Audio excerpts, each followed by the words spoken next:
It's DJ Bootleg, you bastards. Bootleg, what up? Boy, product. Yo, someone just sat down the temple. Let me get one of them The Prince of Tampa. What's going on, guys? Tonight is Saturday. I'm gonna start doing these. I'm gonna try to start doing these videos every Saturday night, bringing you another species or another breed of fish, and it's giving you a little bit more background on the fish. Tell you guys what their name is, and things like that, where they come from, how to keep them, etc. On all the fish I have. I'm not going to do a video on any of the fish that I don't have because I can't give you advice on that. So let's go ahead and get started.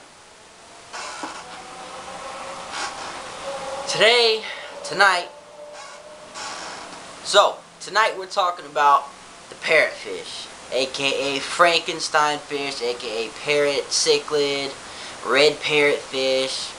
Don't get it confused with the saltwater parrotfish. I'm talking about the parrotfish that you see right behind me. Right over there he is. I've had this guy for about 2.5, 3 weeks now. Done some research on him and whatnot. Did research before I got him, so I want to tell you guys a little bit about him because it's probably one of my favorite fish that I have other than my other cichlids. So let's go ahead and get started. Alright, so earlier, I don't know, a couple seconds ago, you heard me say Frankenstein fish, or the Frankenstein cichlid. They got this nickname because they're hybrid fish, meaning they're man-made. I believe they're made in Taiwan or something like that.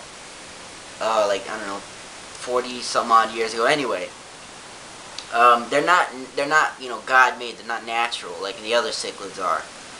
They were produced by bringing two species of cichlids together. It was the Midas cichlid and I believe, redhead cichlid. Yes, I have notes here because I can't remember it all. But whenever they are man-made like that, they are going to have some sort of deformity.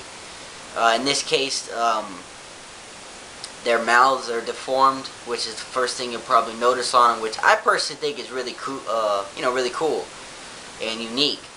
But some people don't like that they're man-made. Some of them boycott them, and all this blah blah blah. But whatever. Their mouths are in the form of an upside-down triangle, so it makes them a little more vulnerable than other cichlids. These guys, for some reason, they fall in the semi-aggressive category. But I definitely wouldn't recommend putting them with semi-aggressive fish because of their deformed mouth. They can't lip lock. They can't really, bite on the fish or anything like that. They can't really defend themselves. They can only really like ram them, like bump into them and stuff. But that really doesn't do anything. So I put him in a community tank. The tank you see behind me is where he's kept in. I believe this one is a male. He's not fully matured yet, but he's in a 50-gallon cube with other assorted freshwater community fish. He does really well in there. That's what I found, that they do very well with other type of fish. I have 3 neons in here, but I'm going to have to take them out soon because they are getting to the point where they can't fit in his mouth. So I guess that's where they get the semi-aggressive category, because they do tend to eat smaller fish, but that's just because they can fit in their mouth and they're curious. They kind of chase after them. If they can fit in their mouth, they'll eat it. It's as simple as that. Alright, so the physical features. They come in a little bit of a variety of colors. They're all really the shade of red. They can become red, yellow, but the most common color for them is like a bright orange. The one you see behind me is a bright orange. Right now he's still very young, so he hasn't got his full colors yet. But I'll give you some close-ups at the end of the video.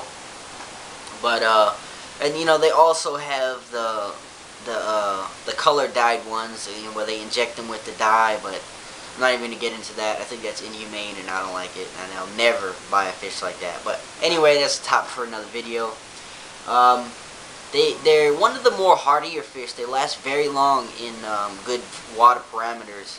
They get to be about 10 years old and sometimes even older than that. They get about 8 to 10 inches, somewhere around there. So they get pretty big. They get about the size of maybe a dinner plate, somewhere around there. The width wise isn't really I mean, from tail to mouth isn't really that big, but they get, you know, really, you know, big, like thick and, you know, wide and stuff like that. But I mean, they're really good fish to have. They have a lot of personality, which I've noticed about this guy behind me. He's always, you know, going up and down, and once you first take them home, if they are young, they will be very shy. So don't be surprised if they, you know, hiding once you look up in and you walk up to the tank, you look at it, they're probably gonna hide or swim away.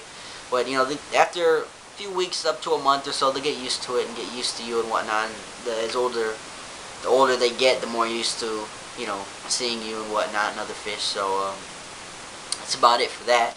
So now the water parameters.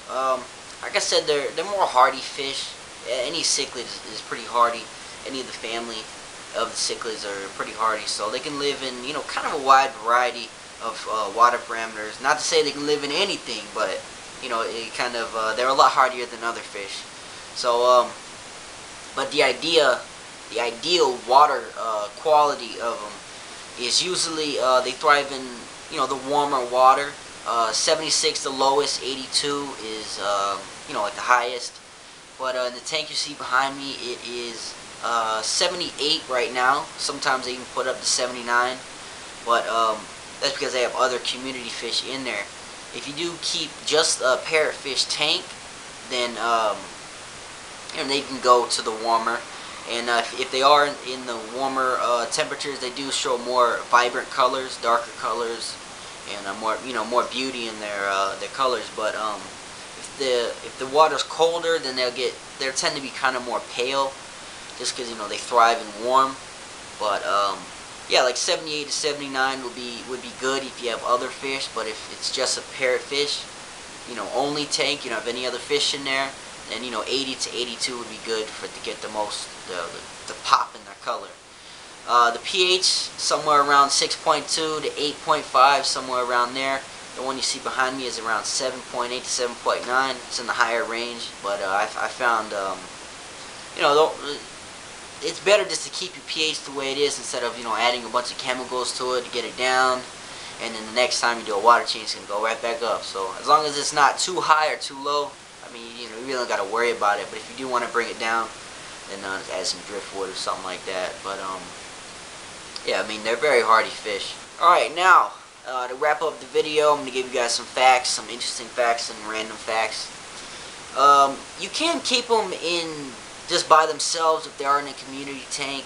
I don't recommend, like I said, putting them in aggressive or semi-aggressive because they can't really defend themselves. So you can either do a school of them or just by themselves. They really don't thrive in schools or anything like that. It might be a little more happier, but you know, other than that, it's really not a big deal. Gravel or sand, it really doesn't matter. They're not like other African cichlids that, you know, prefer sand to dig in and things like that. They really don't care. You can keep live plants with them. They don't really eat live plants that I've seen. I've never heard of that. But if you have a different experience, leave a comment below. They're egg layers. They're not live breeders, which is kind of a downfall. I like live breeders. And they are harder to mate because they are man-made.